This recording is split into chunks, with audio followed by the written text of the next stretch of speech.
Hey, welcome back, Tankers. So, I have an interesting video today. I'm going to be talking about winning and win rates and what they actually mean in World of Tanks. Now, I know probably looking at me and saying, oh, great, another get good or stat shaming video. Nope, I never do that. If you watch any of my videos, most of the time I just want to see players get better. So, I'm going to talk about that today and why I actually like looking at people's win rate versus their damage or anything else. Because really, I mean, let's be honest. I don't know about you, but let me know.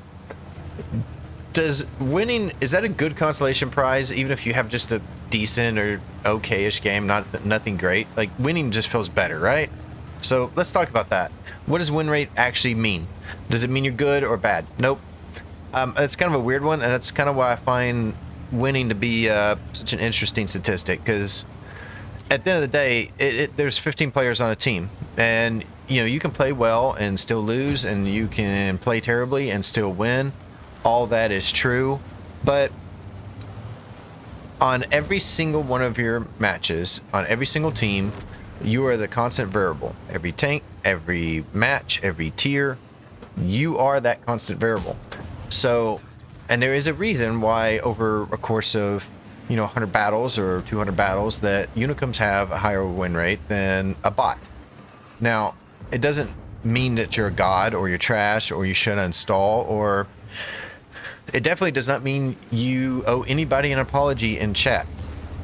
A 60% win rate player can throw matches. If anyone's ever watched me play, you've seen me do this plenty of times. A 45% player can absolutely clutch a match and have the game of his life. So, it's just data, right? It reflects patterns.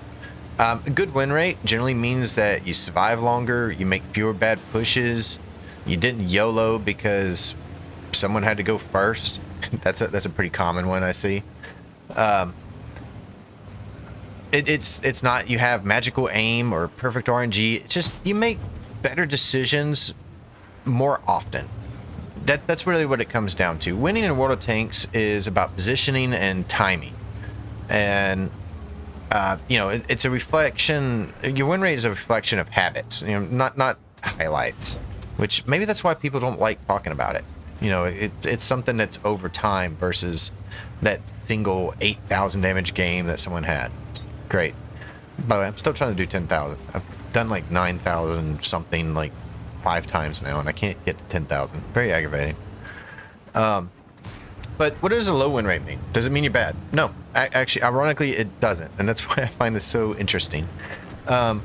You could be grinding stock tanks, playing solo, or maybe you're just playing really difficult tanks, like the Leopard 1. I'm looking at all you Leopard 1 players out there.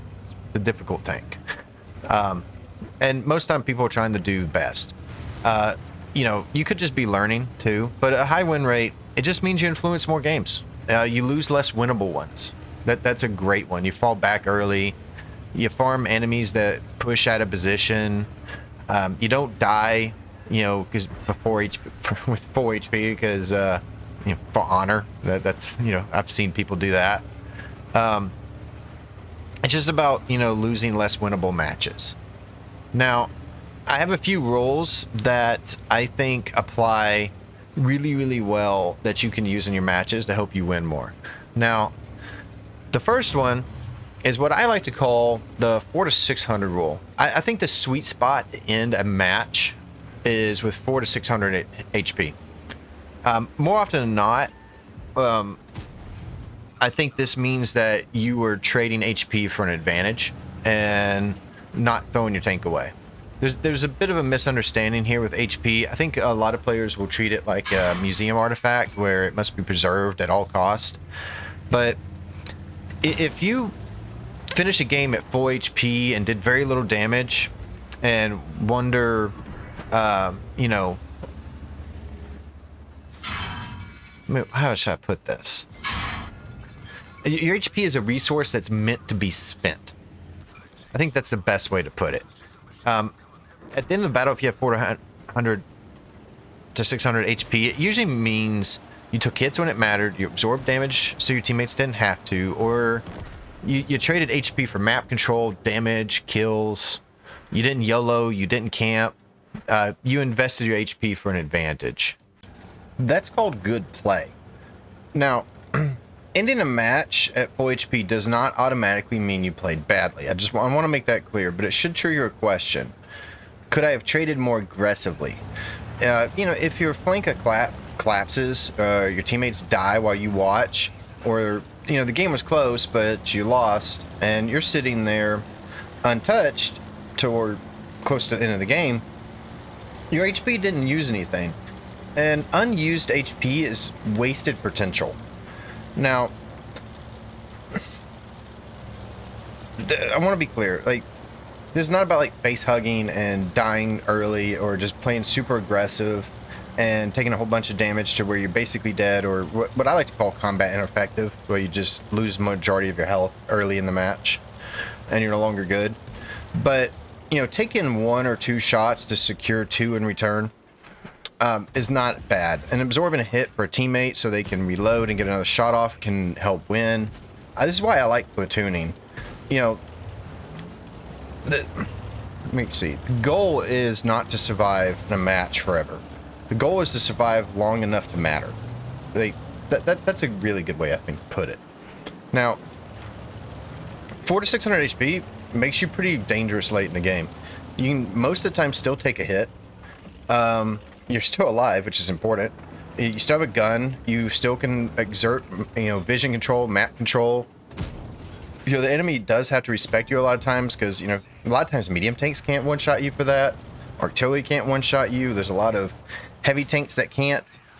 So that's why it's important.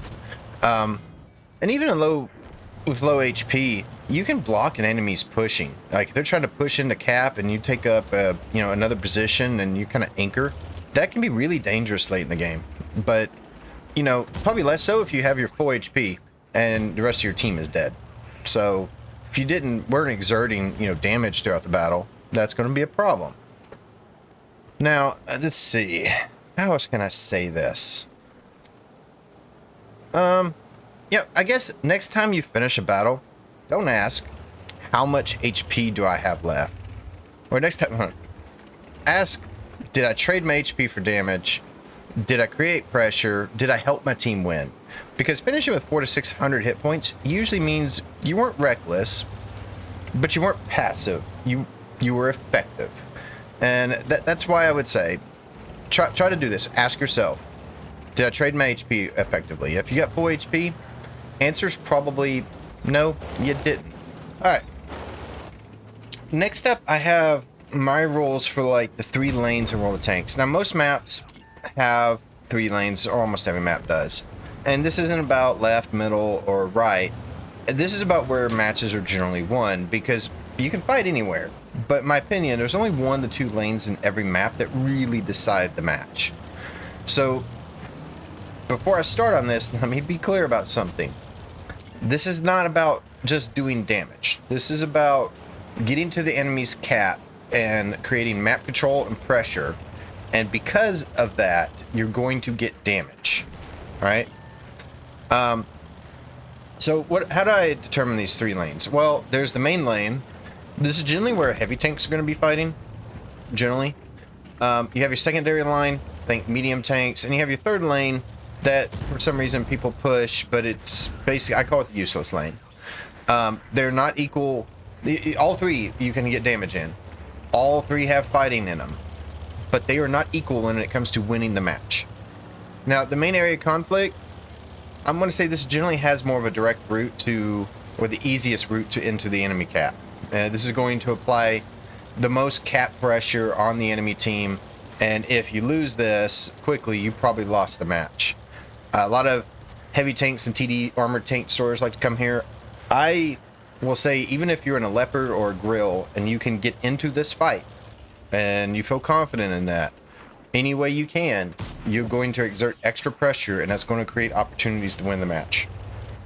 Pure and simple. If you have map control, I promise you damage will come. The other part to this is the secondary lane. Secondary lane kind of usually supports the main lane. Now, a great example with this would be Abbey. So Abbey, you have the heavy flank Generally speaking, that controls the ridges, which means that controls the majority of the map. If you take that, you win most of the time. The secondary lane is like the building right in the middle. So it's literally the right side, that's the main lane. The secondary side is the castle, which can fire into the heavy lane if they try to push that top road. And yep, that was a quick match. And then you have the third lane. Now, third lane, this is probably the controversial one. I call it the useless lane, but it's not because you can't do damage there. You can farm damage. You can even have good games and pad your stats. You can win the personal fight in that area. But the reason I call it useless is because it's hard to push into the enemy cap from there. This map actually, Pearl River, great example. If you're pushing the 1-2 line, like how many times have you seen a match won because you won the 1-2 line on this map? Let's be honest. Almost always it's because you won the 8 line. But as you'll see in this match, 5-6 line, you can win from the middle too, if you can clean it up fast enough. But what I like to do oftentimes on this map is I'll just go to that heavy line to start out regardless of the tank I'm in. Didn't do it this time, but you can do it. But the third lane, let's just say that 1-2 line on this map, why is it bad?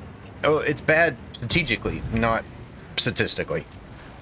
It takes too long to rotate. You don't really threaten the cap. You don't support the main fight, which for here is going to be the 7-8 line and the 5 and 6 line. If you lose these, you lose map control.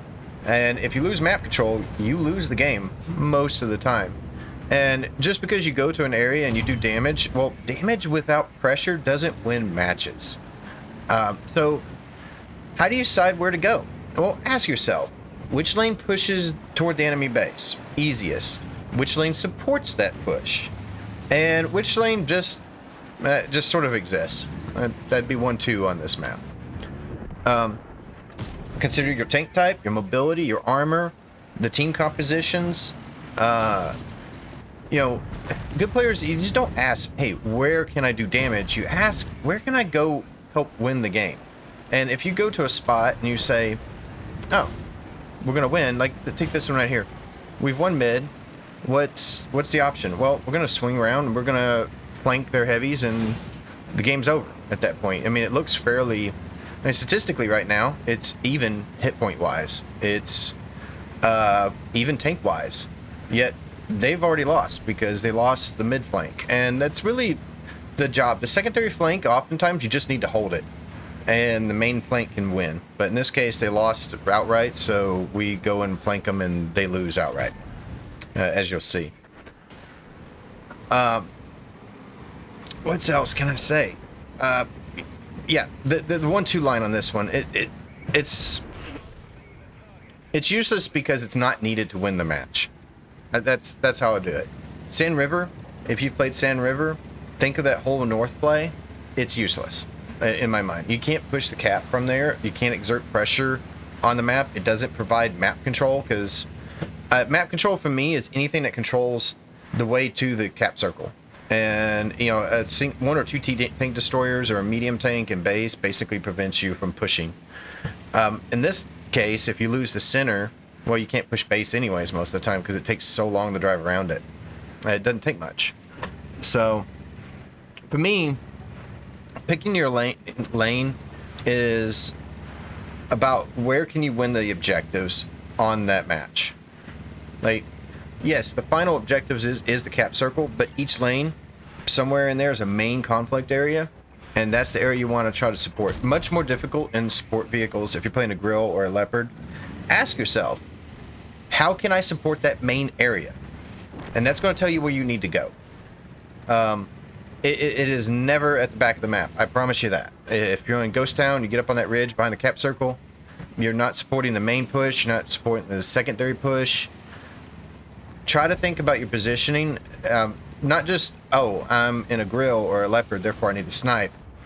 Think about it as, I'm in a Grill or Leopard, I'm a support vehicle, where can I go to help support the main points of contact? So that's your heavy line, that's your secondary line, and on rare occasion, if you got map control there, I promise you, if they push the useless lane and try to threaten your base, you can easily rotate back and defend it. That's why those lanes are. That's why I call it the useless lane. You can't win the game from there. So that's it for this one, guys. Hopefully, I had these 2 tips. I mean, the lane, the you know, the damage trade-off. Like, hopefully, that explanation kind of works for you. Let me know your thoughts of that in the comments below. Hopefully had some good advice on this one. I tried to think of something a little bit more unique, but yeah, that's it. Hopefully I see you in some battle, guys, and take care. Good luck in your games, and hope y'all enjoy the rest of your holidays.